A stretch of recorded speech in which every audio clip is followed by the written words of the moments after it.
University লাইফে কোন কাজগুলো করলে তুমি শিওর মারা খাবা এবং সেখান থেকে ফিরে এসে ভালো কিছু করা তোমার জন্য কোয়াইট ইম্পসিবল হয়ে যাবে। এটার পার্ট 4 নিয়ে কথা বলবো আজকে। সো তুমি ফার্স্ট ইয়ারে আসো, তোমার কাছে সব কিছু রঙিন মনে হইতেছে, সব কিছু আশেপাশে সব কিছু খুব বেশি রঙিন।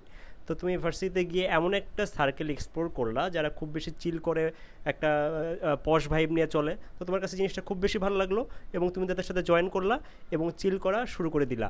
তো তুমি সেই অবস্থাটাকে খুব বেশি এনজয় করবা, তোমার কাছে জিনিসটাকে খুব বেশি কুল মনে হবে। বাট তুমি এর থেকে 2-3 সেমিস্টার পরে গিয়ে এর যে ইফেক্টটা, সেই ইফেক্টটা তুমি অনুভব করবা, ফিল করবা, বাট সেখান থেকে ফিরে আসা তোমার জন্য কোয়াইট ইম্পসিবল হয়ে যাবে।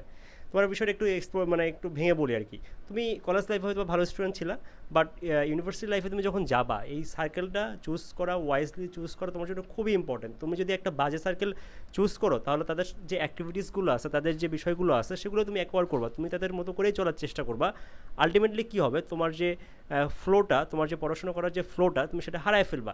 এবং ইউনিভার্সিটি লাইফে তুমি যখন একটা ফ্লো হারায় ফেলবা, সেই ফ্লোটা আবার ফিরে নিয়ে আসা it's too much challenging.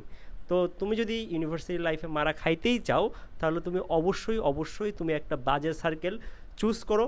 So এটা শুনে অনেকে আমাকে গালি দিতে পারো, দাও, সমস্যা নাই। বাট আমি আমার যে পরামর্শ, মারা খাওয়ার পরামর্শ, সেটা দিয়ে যাবো তোমাদের সাথে। সো সবাই ভালো থাকো। আসসালামু আলাইকুম।